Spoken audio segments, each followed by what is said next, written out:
नमस्कार, खबरों की खबर में आपका स्वागत है। मैं हूं संकेत उपाध्याय। इजरायल पर हमास का हमला लगातार दुनिया की सबसे बड़ी खबर बनी हुई।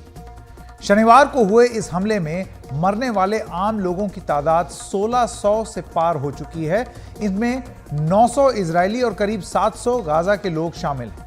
इजरायल की सेना ने दावा किया है कि उसके जवाबी हमले में इजरायल और गाजा पट्टी के आसपास के इलाके में हमास के 1500 लड़ाकों के शव मिले हैं। उधर इजरायल के करीब 150 लोगों को हमास के लड़ाके जबरन बंधक बनाकर गाजा में ले गए। इस सब पर हम विस्तार से आगे बात करेंगे, लेकिन सबसे पहले दहशत के वो 10 मिनट हम आपको दिखाने जा रहे हैं जो इजरायल गए हमारे दो सहयोगियों ने कुछ ही देर पहले अभी महसूस किया। हमारे सहयोगी उमाशंकर सिंह और कादम्बिनी शर्मा इजरायल के जिस एस्कलॉन शहर के होटल में रुके हैं, वहां कुछ ही देर पहले गाजा से रॉकेट हमला हुआ और यह रॉकेट होटल में आकर के गिरा। उस पल क्या हुआ, वो दहशत के वो 10 मिनट कैसे थे, ये सब कैमरे में कैद हो गए। आइए आपको दिखाता हूं। In this bunker, यहाँ bunker में एक और rocket industry has happened. ये जिस होटल में हम हैं आज, यहाँ पर रॉकेट सीधे यहाँ पे रॉकेट गिरा है और इसके बाद जो है आग लगी है और धुएं की वजह से जो है यहाँ पर सायरन जो है वो भी बजा है। तो हम एक बार देखने की कोशिश करते हैं कि होटल के जिस हिस्से में ये हुआ है वो ये फायर बनाने की कोशिश की जा रही है। ये देखिए, ये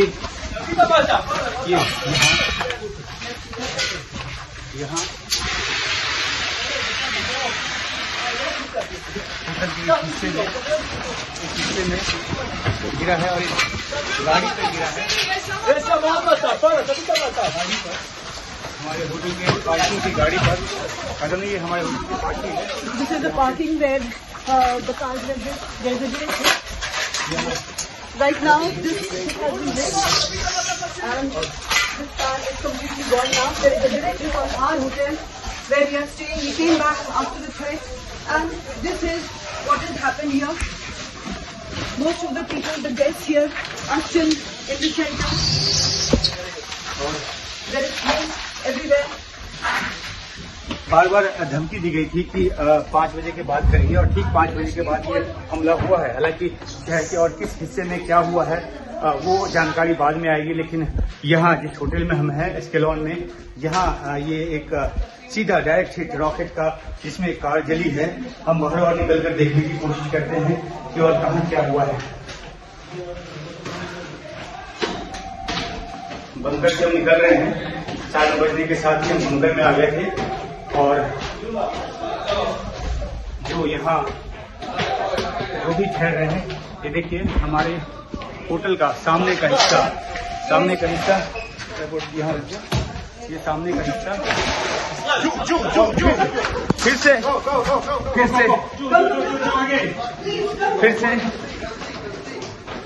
इस बार फिर से सायरन हुआ है और फिर हम लोग पीछे को भाग रहे हैं।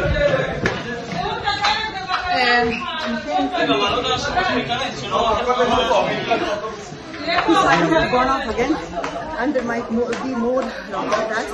We have come back into our bunker. We're going out to see how is the damage was. This is a direct hit on our hotel, and और सामने के हिस्से में जहाँ हमारी गाड़ी में बैठी हुई है और वहाँ पे जाकर हुआ है और धुआं जो है वो चारों तरफ नजर आ रहा है क्योंकि आग लगी है बाहर और वहाँ से शीशे जो भी टूटे हैं वो भी अंदर आए हैं।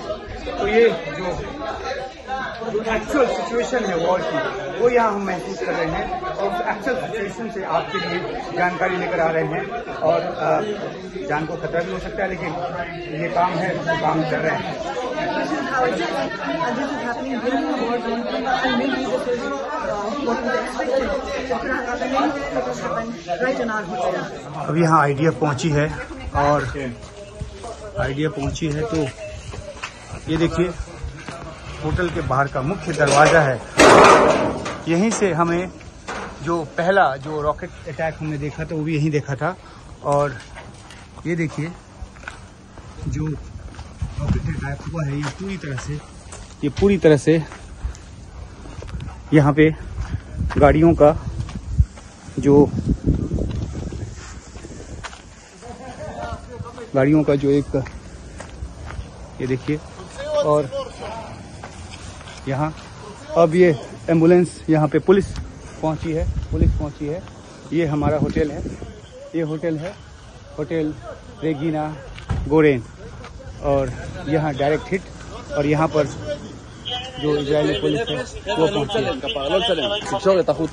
तो हमें इन्होंने कहा है ऊपर जाने को, क्योंकि इनको अपनी कार्रवाई करनी है।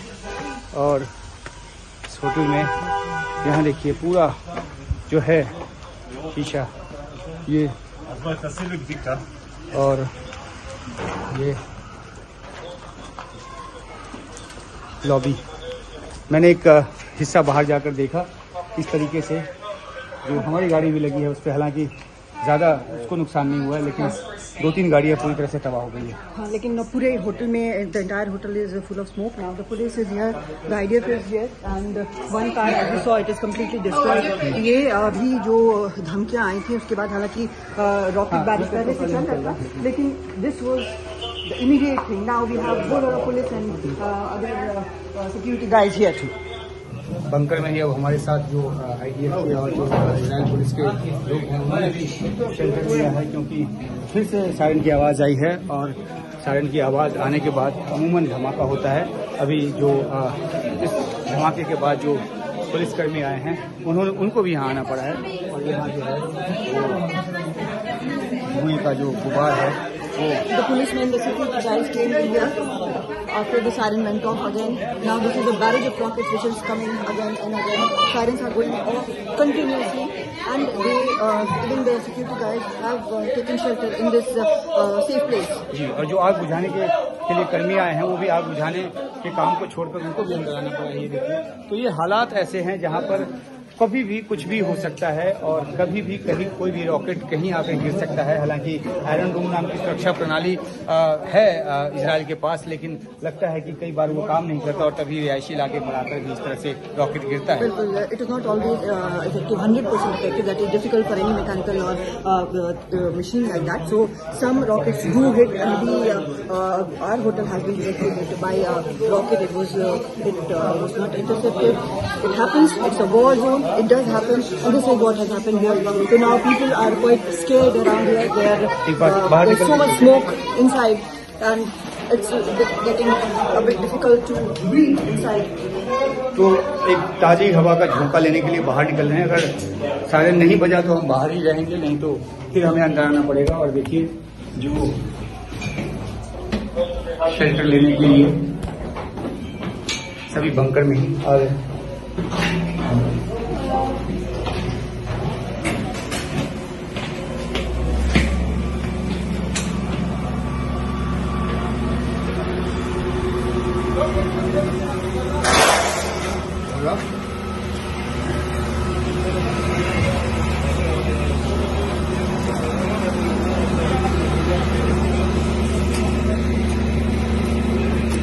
तो ये आलम है अभी हमारे होटल का।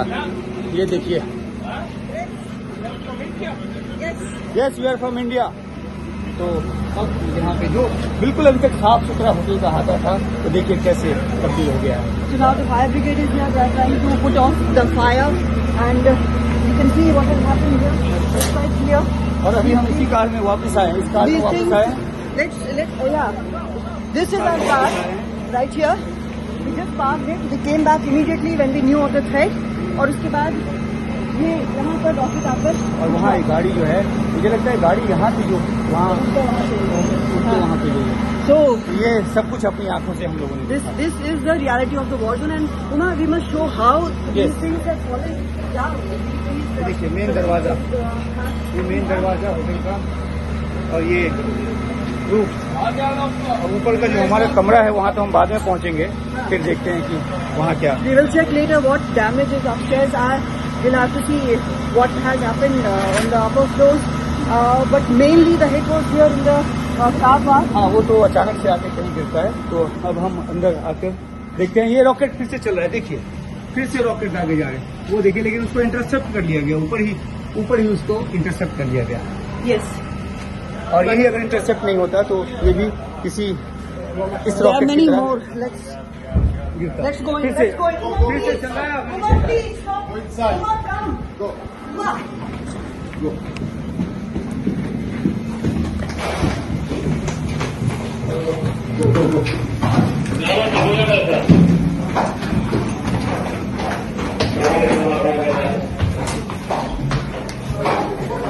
तो अभी हम थोड़ी देर बंकर में रहेंगे और फिर आपके लिए अपडेट लेकर आएंगे। कलम से कादम्बरी शर्मा के साथ उमा शंकर सिंह, एनडीटीवी और एनडीटीवी इंडिया।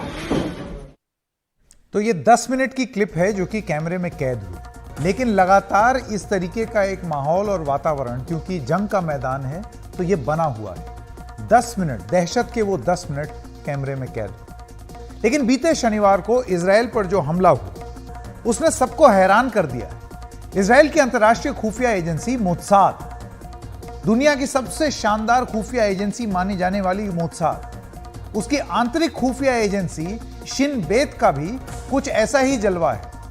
इन पे प्रोग्राम बनते हैं, सीरीज बनती है, ये टेक्नोलॉजी और जगह देते हैं और लोगों को कितना खुफिया हो चलें उसकी जानकारी देते हैं। उसकी सेना IDF यानी कि इजरायली डिफेंस फोर्सेस दक्षिण एशिया की सबसे ताकतवर फौज मानी जाती है। इन सब की बदौलत इजराइल दावा करता था कि परिंदा भी उसकी सीमा के अंदर पर नहीं मार सकता। तो फिर किस तरह शनिवार की सुबह हमास ने अचानक इजराइल पर एक साथ 5000 रॉकेट दाग दिए? यही नहीं, हमास के लड़ाके जमीन, हवा, समुद्र के रास्ते गाजा से इजराइल की सीमा में घुस आए। ग्लाइडर्स से उतरते हुए हमास के ऐसे लड़ाकों की तस्वीरें पहली बार किसी युद्ध में दिखाई दी। पूरी दुनिया इन तस्वीरों को देख करके हैरान रह गई। इजराइल को उस दिन जैसे हमास के लड़ाकों ने सोते हुए पकड़ ली। सरहद से कुछ ही किलोमीटर अंदर छुट्टियों पर मौज कर रहे लोगों को हमास के लड़ाकों ने जिस तरह पकड़ा और मारा, उसकी तकलीफदेह तस्वीरें सबको परेशान कर रही हैं। इस हमले ने अक्टूबर सन 73 के उस युद्ध की दर्दनाक यादों को भी ताजा कर दिया है जो ठीक इसी दिन 50 साल पहले हुआ था, जिसमें यहूदियों के सबसे पवित्र दिन योम किपर पर इजराइल के दुश्मनों ने इस पर हमला किया। इजरायली सुरक्षा से जुड़े एक सोर्स ने रॉयटर्स को बताया है कि हमास ने 4 चरणों में हमला किया। सबसे पहले इजराइल पर करीब 3000 रॉकेट दागे। उसी समय कुछ लड़ाके ग्लाइडर्स के रास्ते और उससे हवाई रास्ते से इजराइल की सीमा में दाखिल हुए और इजराइल की सीमा में घुसने वाले खास लड़ाकों के लिए रास्ता साफ किया। सूत्र के मुताबिक सीमा पर लगे बैरियर्स को तोड़ने के लिए विस्फोटकों का इस्तेमाल किया गया और शुरुआती लड़ाके मोटरसाइकिलों से अंदर घुसे। एक बुलडोजर का भी इस्तेमाल किया वो बॉर्डर को गिराने के लिए। हमास के लड़ाके खुली गाड़ियों के अंदर ताकि वो घुस सकें, इस वजह से बुलडोजर ने बॉर्डर गिरा दिया। इसके बाद हमास की एक कमांडो यूनिट ने दक्षिण गाजा डिवीजन में IDF के मुख्यालय पर हमला किया। उसके कम्युनिकेशन को जाम कर दिया ताकि वहां तैनात इजरायली सैनिक अपनी मदद के लिए और सुरक्षा बलों को अपने पास न बुला सके।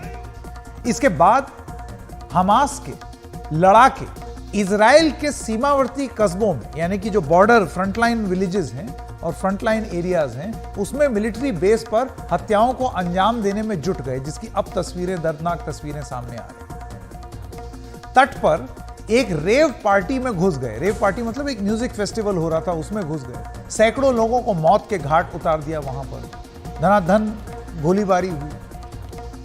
उनका सीधा सीधा मकसद यह था कि ज्यादा से ज्यादा लोगों को मार गिराया जाए और बहुत सारे लोगों को बंधक बनाकर वो गाजा ले गए। इसमें कोई शक नहीं है कि इजराइल की एक बड़ी नाकामी, हमास उसके खिलाफ हमले की इतनी बड़ी साजिश कर रहा था और उसे भनक तक नहीं लगी। यह तब है जब गाजा पट्टी पर इजराइल की आंखें लगातार लगी रहती। उसकी खुफिया एजेंसियों के एजेंट और मुखबिर फिलिस्तीन के चरमपंथी गुटों के अंदर तक बैठे हुए हैं और लेबनान, सीरिया में भी ऐसे संगठनों के अंदर उनकी बहुत पहुंच है। यह भी भयंकर रूप से नाकाफी साबित हुआ है, वरना यह नहीं होता। गाजा पट्टी के अंदर हमास से जुड़ी खुफिया जानकारी न सिर्फ वो अपने मुखबिरों से हासिल करता है, बल्कि साइबर और इलेक्ट्रॉनिक तरीके से भी वहां आने जाने वाली सारी संदिग्ध कॉल को भी सुनता है। डिजिटल सर्वेलेंस करता है, जैसे कि फेशियल रिकग्निशन से संदिग्ध चेहरों की पहचान करना, आसमान में उसके उपग्रह लगातार वहां होने वाली हर हरकत पर निगाह रखते हैं, गाजा में घूमने वाली हर गाड़ी इजराइल की निगाह में रहती है, उसके ड्रोन लगातार गाजा पट्टी और वेस्ट बैंक के आसमान के नीचे निगाहें गड़ाए रहते हैं। तो फिर ऐसा क्या हो गया कि इजराइल इतनी बुरी तरीके से चूक गया? ये कहां गए ये ड्रोन, ये विमान, ये तकनीक, ये खुफिया तंत्र? आईडीएफ के एक अंतर्राष्ट्रीय प्रवक्ता ने CNN चैनल को यह बताया है कि कोई एक हिस्सा नहीं बल्कि इजराइल का पूरा सिस्टम ही इस बार नाकाम साबित हुआ। अमेरिका के पूर्व national security agency hacker Jack Williams का कहना है कि यही गड़बड़ हुई है। जब किसी सोर्स से सूचनाएं बहुत ज्यादा आने लगती हैं तो सूचनाओं को जुटाना बड़ी बात नहीं होती, उनका वर्गीकरण यानी कि क्लासिफिकेशन करना और उसमें काम की सूचना ढूंढना यह ज्यादा बड़ी बात होती है। आपको सूचना खूब सारी मिल रही है लेकिन एक्शनेबल इंटेलिजेंस कितना है वो? अब इसमें इजराइल को बहुत महारत हासिल थी लेकिन फिर भी चूक हो गई। इजराइल जैसे माहौल में खुफिया सूचना हासिल करना भूसे में से सुई ढूंढने वाली बात नहीं है, बल्कि सुइयों के ढेर में से उस सुई को ढूंढने की बात है जो आपको घायल कर सकती है। क्योंकि वहां पर रॉकेट तो फायर होते ही रहते हैं, पट पट आवाज आती रहती है। वहां पर लोग कहते हैं वो आदी हो चुके हैं इस चीज के, सड़क चलते बंकर वहां बने हुए, तो लोगों को आदत पड़ी हुई। लेकिन इस सुई के ढेर में से एक ऐसी सुई ढूंढना जो कि सही में आपको एकदम बहुत बुरी तरीके से चोट पहुंचाएगी, उसके लिए और सख्ती चाहिए।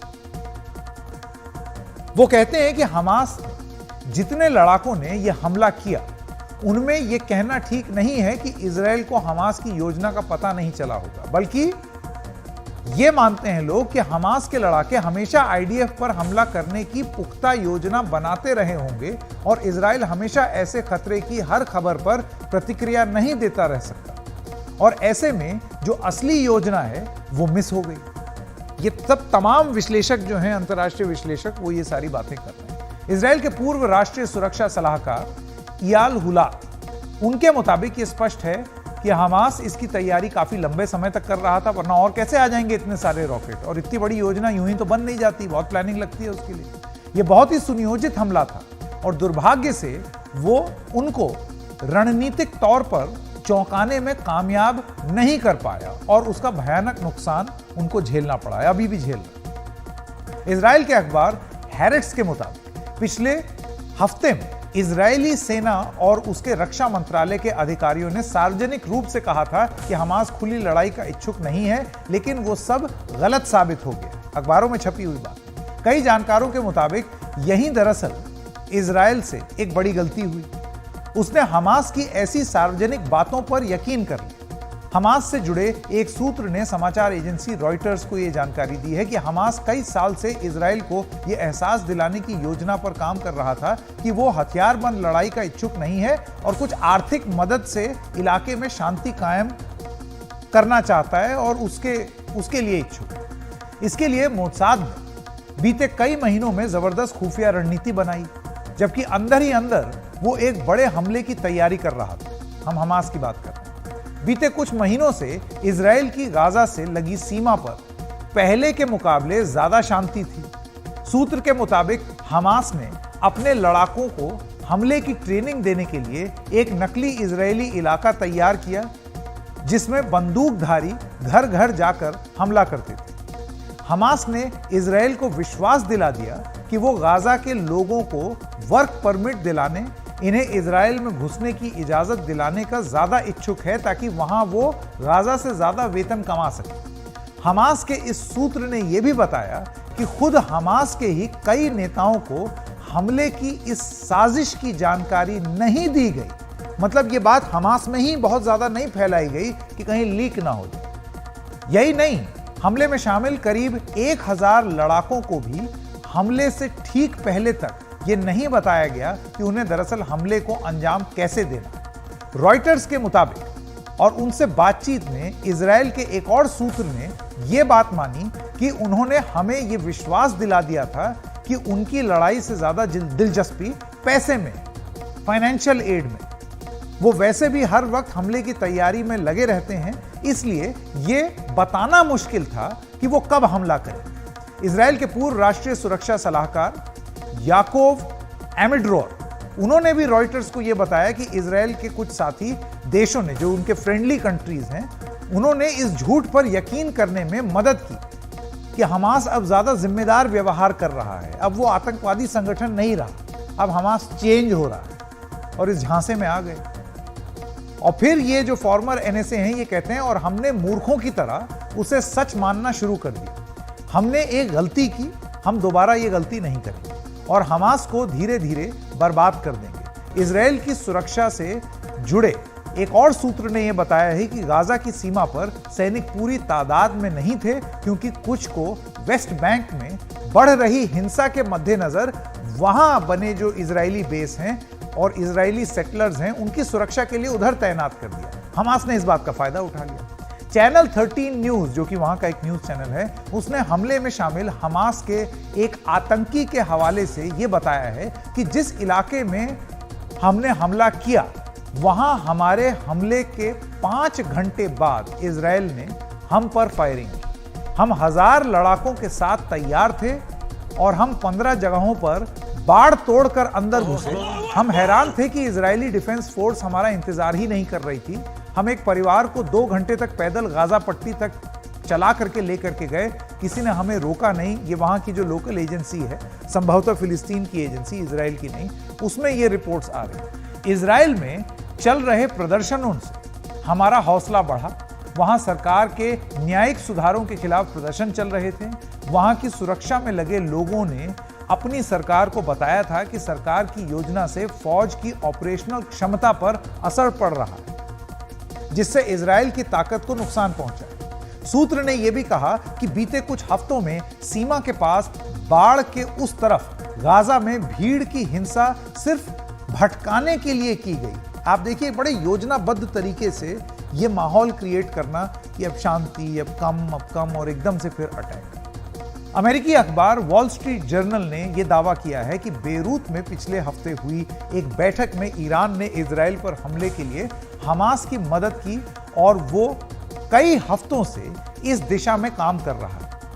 रिपोर्ट ने हमास और हिजबुल्लाह के कुछ कमांडरों के हवाले से यह भी बताया है कि बेरूत में अगस्त से ही बैठकों का जो सिलसिला है वो चल रहा था, जिसमें ईरान के इस्लामिक रेवोल्यूशनरी गार्ड ने उन्होंने भी हिस्सा लिया। हालांकि आईडीएफ ने अभी तक इस बात से इनकार किया है कि इस हमले में ईरान का डायरेक्ट हाथ है। इस बारे में चर्चा जरूर हो रही है। हमास ने कहा कि उसका काम पूरा हो गया है और वो अब बातचीत का इच्छुक है, लेकिन इजराइल इसके लिए अब बिल्कुल तैयार नहीं। युद्ध के चौथे दिन इजराइल के प्रधानमंत्री बेंजामिन नेतन्याहू का एक बड़ा बयान सामने आया है। उन्होंने कहा है कि हम हमास को हमेशा के लिए मिटा देंगे। हमास की पीढ़ियां सुनेंगी हमारे बदले की गूंज। हमास के ऑपरेशन पॉइंट खंडहर में तब्दील किए हैं।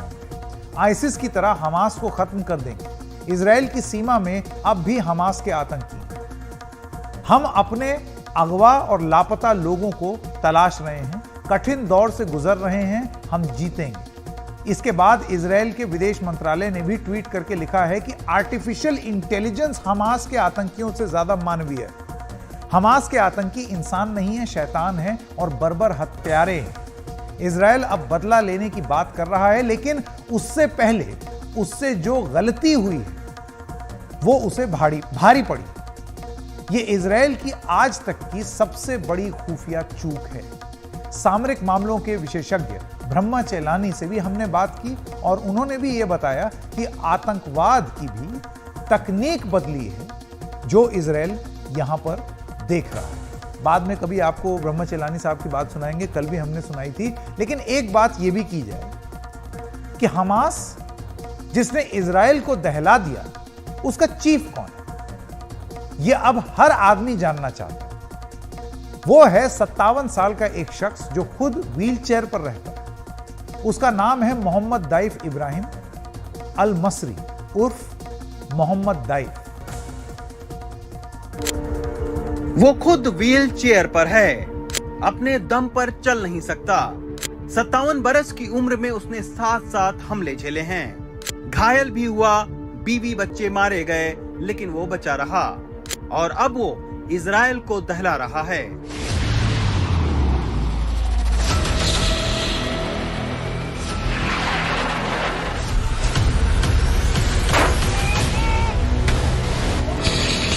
उसने इस देश को ऐसे जख्म दिए हैं जिनकी 1948 के बाद से इजराइल ने कल्पना तक नहीं की थी।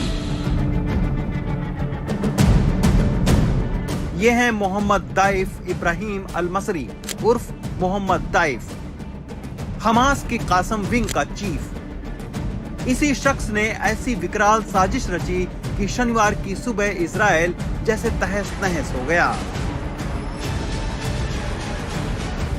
27 अक्टूबर की सुबह जब इजराइल के लोग अपनी रोजमर्रा की जिंदगी शुरू करने जा रहे थे, तभी जमीन, हवा और समंदर से एक साथ उन पर हमले हुए।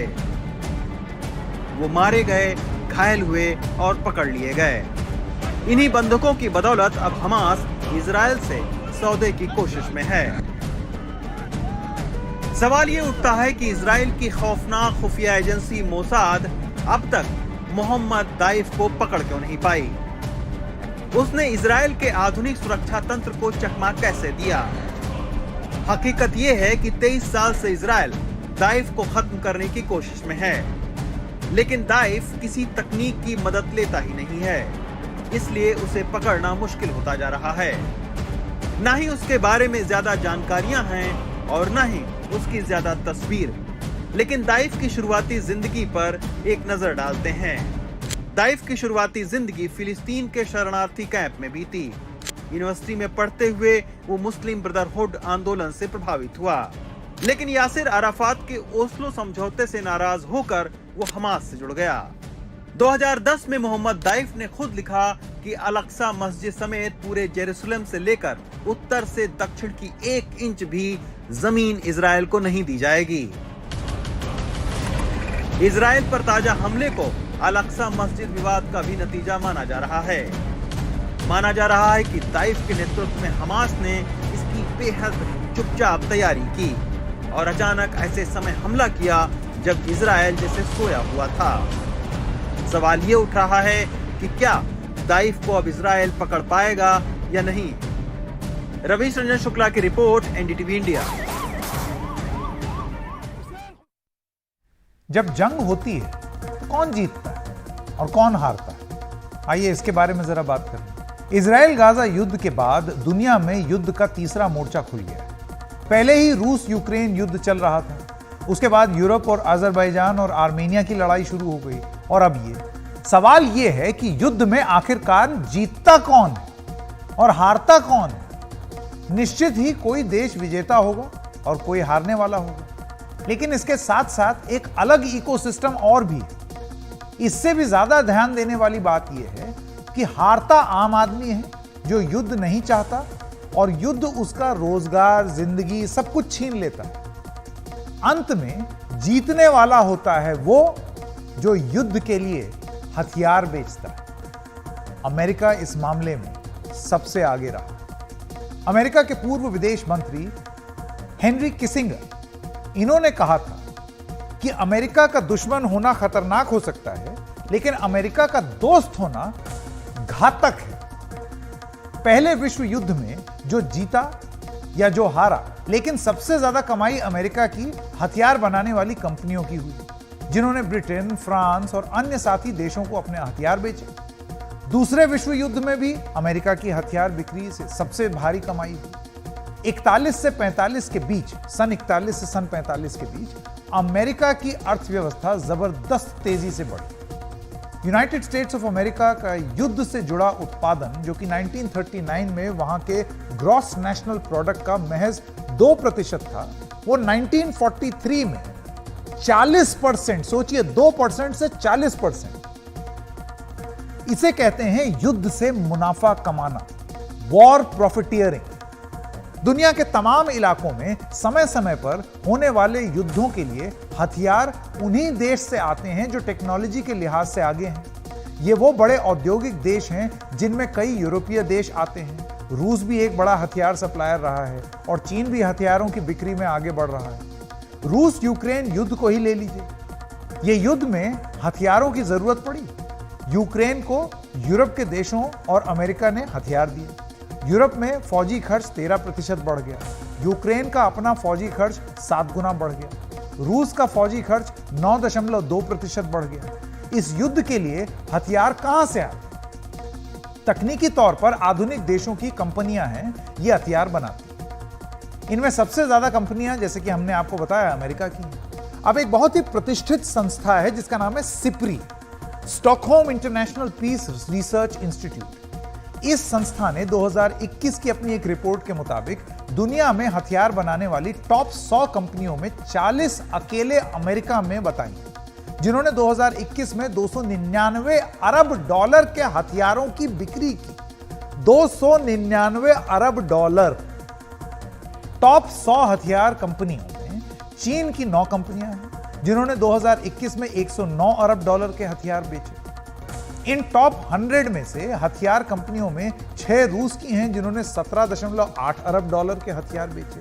2020 में रूस की 9 कंपनियां टॉप 100 में शामिल थीं, लेकिन रूस पर लगातार आर्थिक संकट उसके लिए मुश्किल भरा रहा। सिप्री के मुताबिक दुनिया में सबसे ज्यादा हथियार बेचने वाली पहली 5 कंपनियां अमेरिका की लॉकहीड मार्टिन कॉर्पोरेशन ने 2021 में 6034 करोड़ अमेरिकी डॉलर के हथियार बेचे। रेथियन टेक्नोलॉजीज ने 4185 करोड़ अमेरिकी डॉलर के हथियार बेचे। बोइंग ने 3342 करोड़ अमेरिकी डॉलर के हथियार बेचे। बोइंग प्लेन भी बनाता है। नॉर्थरोप कॉर्पोरेशन ने 2888 करोड़ के डॉलर के हथियार बेचे।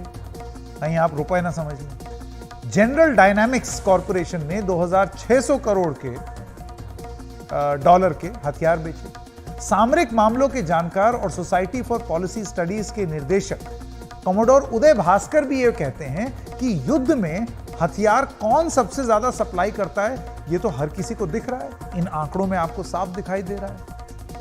लेकिन आइए अब बात करते हैं, ये तो आपको पता चल गया कि जंग में जीत कौन रहा है, वॉर प्रॉफिटियरिंग कौन कर रहा है, हार कौन रहा है। इजराइल गाजा युद्ध में अब जो हो रहा है इसमें इंसानियत की मौत ज्यादा हो रही, इंसानियत हार रही। जिन्होंने हमला किया उसे तो सजा मिलनी ही चाहिए। इजराइल ने हमास के 1500 लड़ाकों के शव अपनी सीमा में मिलने का दावा किया, लेकिन इजराइल की जवाबी कार्रवाई में गाजा में जिस तरह से इमारतें नष्ट नाबूद हो रही हैं, गिर रही हैं, आप सोचिए उसमें जो टेररिस्ट मारने की बात हो रही है वो तो मसला अलहदा, उसमें कितने मासूमों की भी जान गई हो। तो दोनों तरफ से हार कौन रहा है ये जरा आप देखिए। ये बम जो कोई देश खरीद रहा है या कोई आतंकवादी संगठन हमला कर रहा है, तो वो चोट किसको पहुंचा रहे हैं? नागरिकों को। और उनकी हिफाजत के लिए दूसरी तरफ भी नागरिकों की मौत। ऐसा बताया जा रहा है, जानकारी दी जा रही है कि 830 फिलिस्तीनियों की मौत हुई है और 4000 से ज्यादा फिलिस्तीनी इजरायली हमलों में घायल हो चुके। इजराइल ने गाजा को चारों ओर से घेर लिया, वहां की बिजली, पानी, खाने की सप्लाई काट दी। अब ऐसा थोड़ी है कि वहां पर सिर्फ आतंकवादियों की ही बिजली और पानी और खाना बंद होगा, बच्चों का भी बंद होगा, महिलाओं का होगा, जो लोग इसमें फंस गए हैं दुर्भाग्यवश उनका भी बंद होगा। जंग में तकलीफ किसको हो रही है? इंसानियत हारती। वहां ईंधन की सप्लाई रोक दी गई है, ऊपर आसमान से इजराइल की बमबारी, नीचे से कुछ बंद, अस्पतालों में बिजली नहीं, पानी नहीं, भयानक किल्लत है। और कुछ ही दिनों में खाद्य सामग्री की सप्लाई भी कम हो जाएगी, दवाओं की भारी कमी है। ऐसे में जो एक्सपर्ट डॉक्टर चाहिए वो भी नहीं मिलेंगे। युद्ध में चाहे जिससे भी बदला लेना, सियासत करनी, लेकिन मरता कौन है? इजराइल में आपने देखा होटल में कौन रह रहे थे? कोई इजराइल के आर्मी के लोग तो नहीं रह रहे थे ना, हमारी टीम रह रही थी और भी लोग रह रहे थे। और उसी तरीके से दूसरी तरफ कौन रह रहे हैं? तो आप खुद सोच लीजिए कि आप कुछ भी कर लें, हर बार कोई भी जंग होगी उसमें हारेगी इंसानियत और जीत होगी ऐसे लोगों की जो कि जंग से मुनाफा कमाते हैं। आंकड़े आपके सामने पहले ही प्रस्तुत कर दिए। इसराइल के शहर एश्केलॉन का ये बरजलाई हॉस्पिटल है और यहाँ बड़ी तादाद में घायलों को लाया गया शनिवार के हमले के बाद, और अभी भी बहुत सारे घायल जो हैं उनका इलाज यहाँ पे चल रहा है। इस इलाके में कई मौतें भी हुई है जिसकी पूरी तादाद जो है वो नहीं बताई जा सकती अभी, क्योंकि जो कोई सूचना है वो अभी उपलब्ध नहीं है। लेकिन यहाँ इतना ज़रूर है कि इस इलाके में जिस तरीके से रॉकेट गिरे और उसकी जद में जितने लोग आए उनको यहाँ के हॉस्पिटल में लाया गया। 2 हॉस्पिटल हैं साउथ के इलाके में। हम बात करते हैं अभिषेक से, जो ये बताएंगे कि आखिरकार which are the other hospital and how much casualties reached in those 2 hospitals? In total, it reported there is over 2,000 wounded that reached the hospitals. To the 2 main hospitals in the south, which is Baltai, where we're at right now, located in Ashkelon, and the second one in Soroka in Beersheba. Now they couldn't handle the scope of wounded, so many of them, hundreds of them, have to be evacuated and shifted to more central hospitals in Tel Aviv, in Jerusalem, and in northern Israel.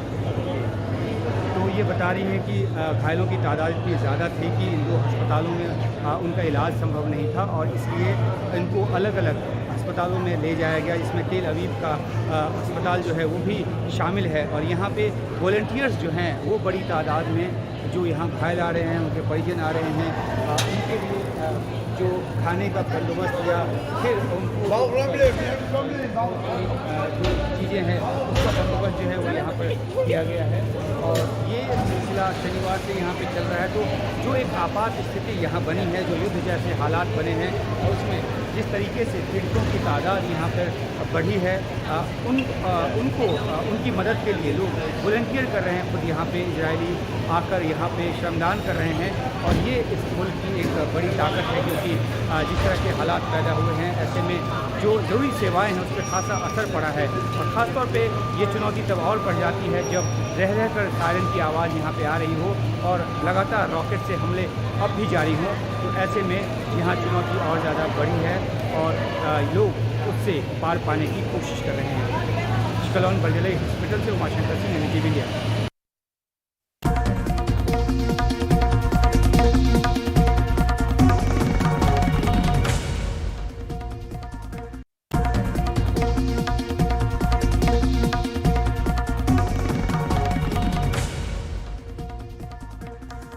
Hamas के हमले के बाद Israel ने अपनी पूरी ताकत जवाबी कार्रवाई में झोंक दी।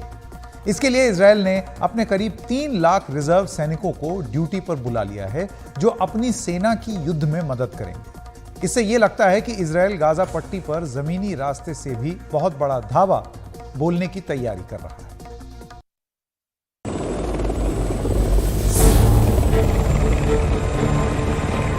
इजरायल के हजारों रिजर्व सैनिकों को जंग के लिए बुला लिया गया है। 27 साल की इजरायली पत्रकार नफ्ताली के लिए ये अलविदा बहुत ही दिल दुखाने वाला है। उनके पति हनान्या नफ्ताली, जो एक पत्रकार भी हैं और सोशल मीडिया की जानी मानी हस्ती भी, जंग के मैदान पर जाने की तैयारी कर रहे हैं।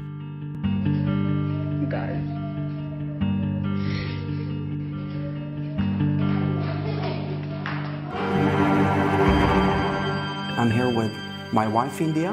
पत्रकार की तरह जंग के हालात को कवर करने से लेकर आगे के मोर्चे पर रिजर्व सैनिक तक 32 साल के हनान्या नफ्ताली उन 3 लाख लोगों में से एक हैं जो देश की हिफाजत के लिए हमास के आतंकवादियों से लड़ने के लिए तैयार हैं।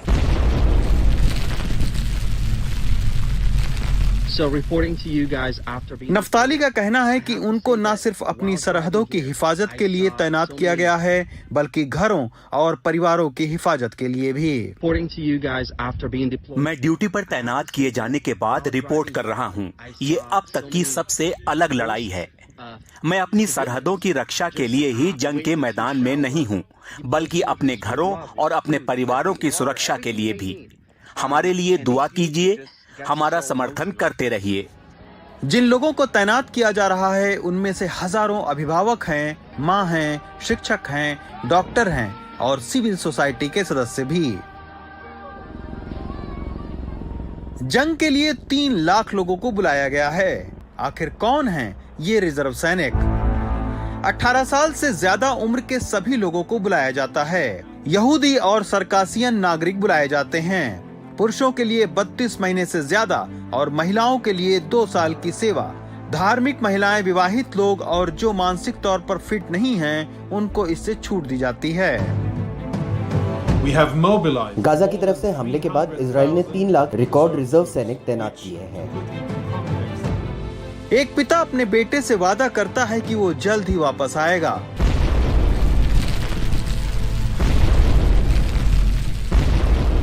लेकिन जब लड़ाई बढ़ती है तो इंसानी नुकसान का अंदाजा नहीं रहता है।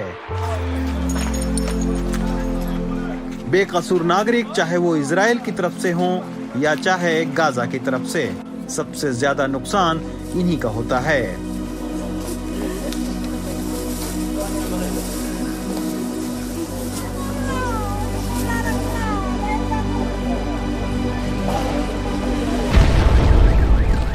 वेदांत अग्रवाल की रिपोर्ट, एनडीटीवी इंडिया।